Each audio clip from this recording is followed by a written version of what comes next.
Ya, oke teman-teman. Saya mau nanya sama kalian semua.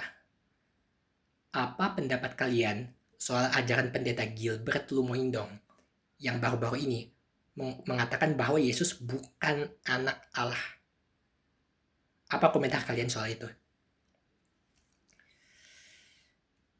Kalian setuju dengan kata-kata dia itu? Hmm, saya enggak. Saya enggak setuju. Sekalipun dia pendeta terkenal, saya enggak bisa setuju dengan ajaran seperti itu ya. Sayang sekali pendeta sekelas Gilbert itu bisa jadi begini ajarannya. Pendeta sekelas dia ngajarnya seperti ini gitu. Pak Gilbert ini bukan cuma pendeta elit. Sebagai seorang pendeta, Pak Gilbert ini punya sepak terjang pelayanan yang cukup melegenda kalau bahasa saya, dan itu bisa kita lihat di dalam rekam jejak pelayanannya di belakang sana. Seperti misalnya ya, era tahun 90-an, Pak Gilbert itu sudah menjadi pendeta yang rajin melayani di layar kaca televisi Indonesia. Kadang dia muncul di RCTI, kadang dia muncul di TVRI gitu ya. Pokoknya dia udah sering muncul gitu. Ini saya kasih tanda petik, udah jadi artis rohani yang menghiasi layar kaca televisi di tanah air ini ya. Dan kala itu beliau kerjasama dengan pendeta bule legendaris yang namanya John Hartman. Saya waktu masih kecil saya suka nonton dia di RCTI. Saya sering melihat pendeta John Hartman ini, pendeta bule ini di stasiun televisi RCTI, dan ya intinya sering muncul lah di televisi, dan Pak Gilbert ini bisa dikatakan sebagai partnernya dia. Ya, jadi Pak Gilbert ini dari sejak lama udah ya bisa saya katakan mencapai level yang elit lah, sehingga dia bisa berpartner dengan pendeta John Hartman ini. Dan kalau saya tidak salah, pendeta John Hartman ini sudah meninggal, dan saya juga kurang terlalu ingat persisnya tahun berapa beliau meninggal. Nah, lalu yang kedua, pendeta Gilbert juga turut ambil bagian di dalam peranan penting dalam perintisan GTI ya, GTI, Gereja Tiberias Indonesia. Pak Gilbert ada di dalam bagian yang cukup vital dalam pembangunan GTI, pimpinan pendeta Yesaya Pariaji, yang saat ini sudah meninggal. Dan gereja Tiberias ini sampai saat ini menjadi salah satu gereja terbesar yang ada di seluruh Indonesia. Lalu kita semua pasti juga pernah dengar ada satu cerita fenomenal di mana Pak Gilbert ini pernah ditantang duel sama seorang dukun yang sangat berbahaya. Dukun ini dikabarkan telah menantang semua dukun-dukun santet di tanah Jawa dan mempecundangi mereka semua. Jadi semua dukun-dukun yang kental dengan ilmu hitamnya, dengan kuasa gelapnya itu dipukul kalah sama orang ini. Jadi orang ini orang yang sangat berbahaya kalau kita mengacu kepada cerita yang udah lama ya. Jadi Pak Gilbert ini pernah menerima tantangan duel dari seorang dukun yang sakti mandraguna.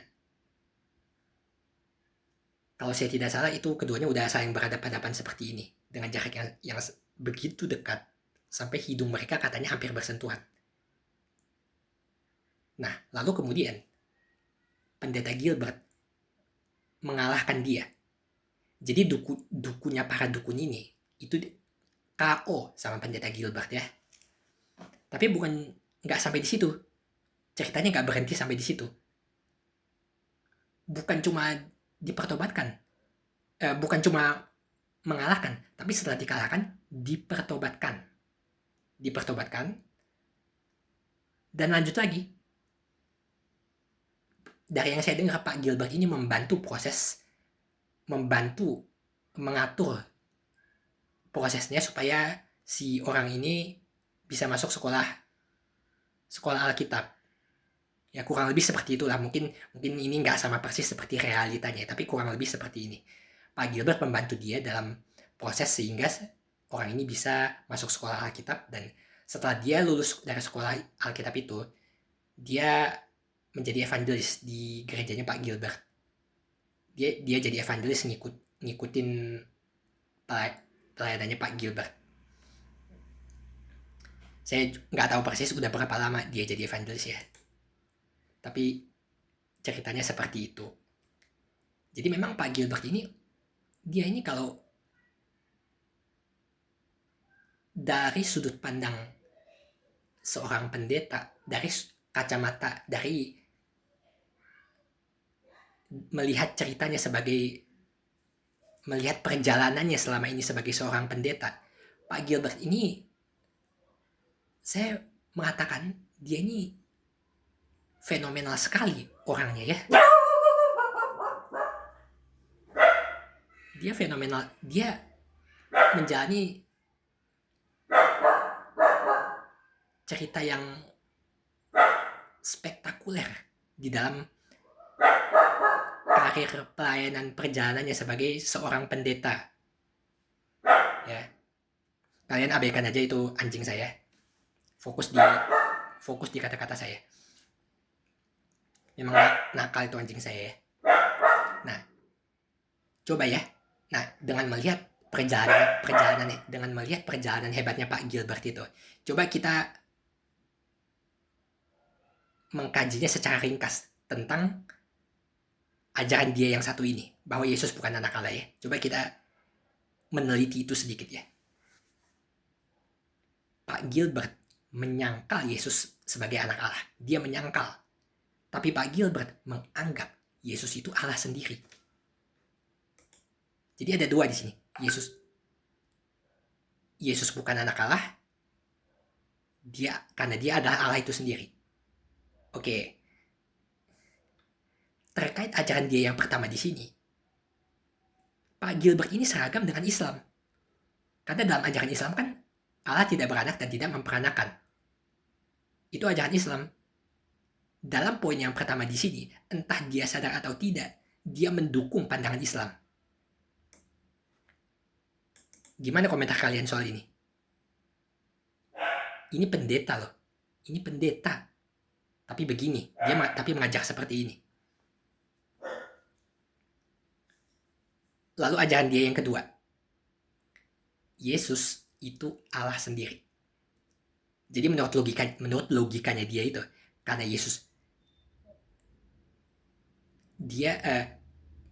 karena dia adalah Allah itu sendiri, maka dia bukan anak Allah. Kenapa? Karena dia Allah itu sendiri. Gitu ya. Nah, pada poin ini, dia nggak sama dengan ajaran Islam yang menganggap Isa versi mereka itu cuma nabi utusan. Jadi pada poin yang kedua ini dia nggak sama. Kalau poin yang pertama tadi, dia sevibrasi dengan Islam, tapi dalam poin yang kedua, dia justru berkontradiksi dengan Islam, dengan ajaran Islam ya. Tapi kita di sini bukan mau komenin agama Islamnya ya. Saya bukan tipikal orang seperti itu yang doyan komenin agama orang ya. Kita bukan mau ngomongin Islamnya di sini, tetapi yang mau saya soroti adalah ajarannya Pak Gilbert di sini.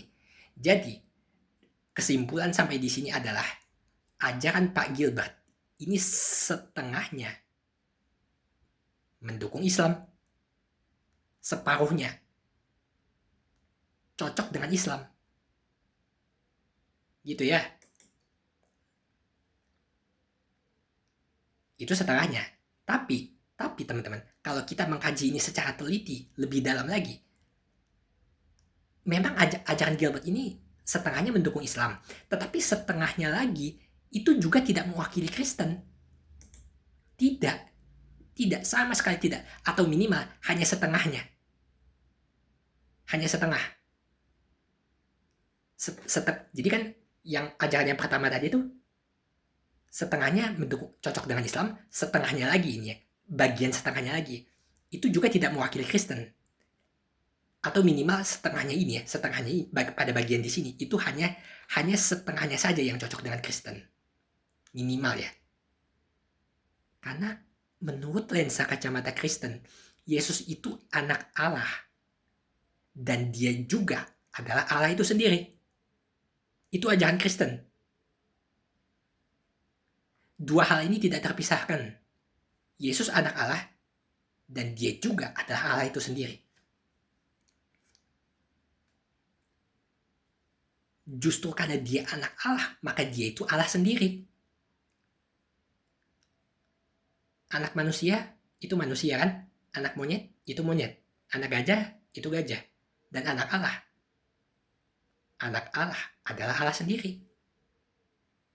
That is, gak ada yang membingungkan pada bagian ini ya. Justru karena dia anak Allah, maka dia itu adalah Allah.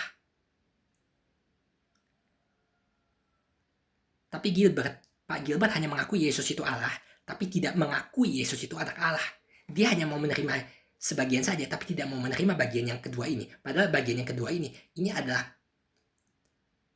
konsekuensi yang tidak bisa terhindarkan dari yang pertama di sini. Itu tidak bisa. Ini adalah konsekuensi yang tidak terhindarkan. Gilbert hanya mau menerima setengahnya saja, tapi menolak yang separuhnya lagi, bahwa Yesus itu anak Allah. Jadi menurut logikanya Pak Gilbert ini,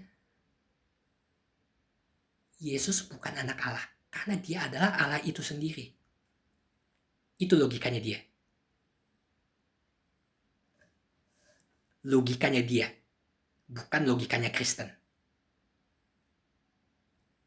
Logika Kristen adalah, karena Yesus anak Allah, maka dia adalah Allah. Paham ya?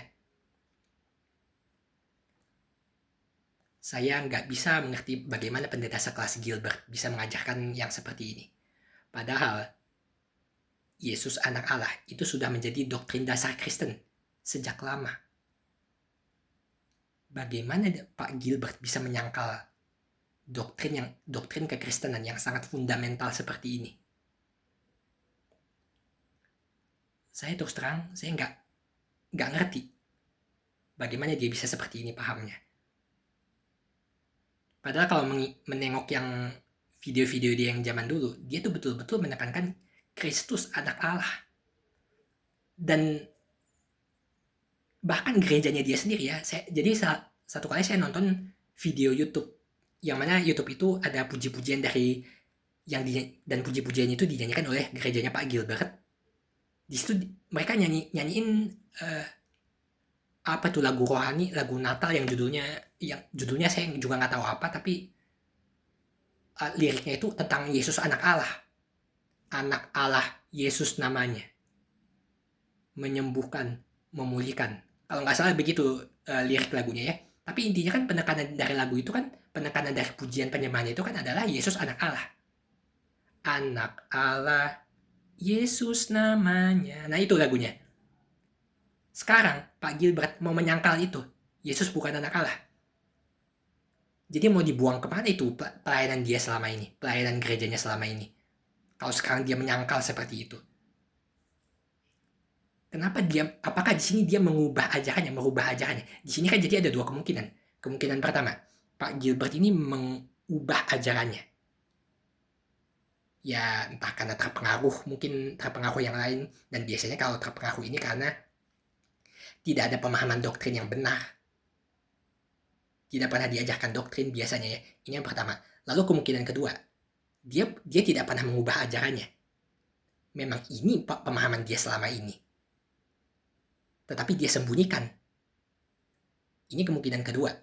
Jadi memang dari dulu ini dia punya paham seperti ini, bahwa Yesus itu bukan anak Allah, karena dia adalah Allah itu sendiri. Kemungkinan kedua ini, jadi ini yang kemungkinan kedua. Dia dari dulu, Pak Gilbert memang menganggap Yesus itu bukan anak Allah, tapi dia membahasakannya Yesus itu anak Allah karena itu sebagai Apa tuh kemarin dia bilang tuh ya di videonya itu?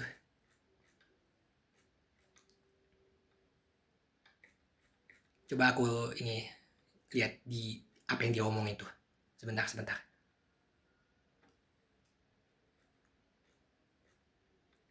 Ini. Di sini dia bilang begini. Makanya istilah saya, Yesus lahir hanyalah konsekuensi alamiah kedatangannya ke dunia sebagai manusia.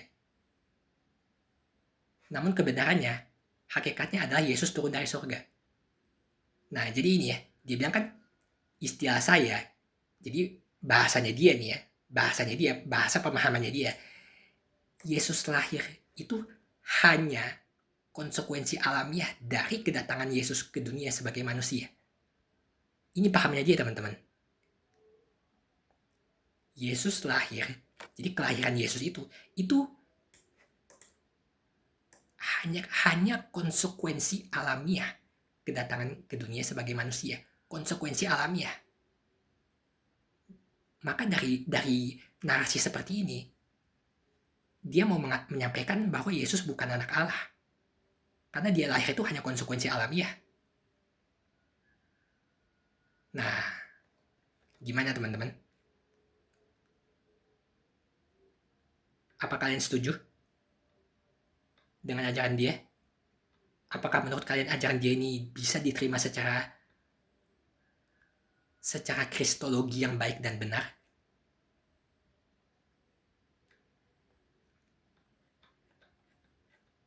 Tentu tidak ya, tidak. Bahkan di sini ada kesan bahwa dia ini mungkin dia kurang belajar kristologi sehingga dia tidak mengerti. Makanya ajarannya jadi seperti ini. Ini sangat disayangkan Pak Pendeta Gilbert. Pahamnya bisa seperti ini ya. Itu sangat disayangkan. Oke teman-teman. Itulah pentingnya kita belajar doktrin. Memang doktrin itu tidak menyelamatkan. Tapi doktrin itu bisa menjadi sesuatu yang sangat penting bagi orang Kristen. Sangat penting. Dengan kita belajar doktrin, kita bisa menjadi tahu membedakan mana ajaran yang miring, mana ajaran yang lurus. Kita akan tahu membedakannya. Itulah pentingnya doktrin. Jangan pernah menganggap remeh suatu doktrin. Oke? Shalom.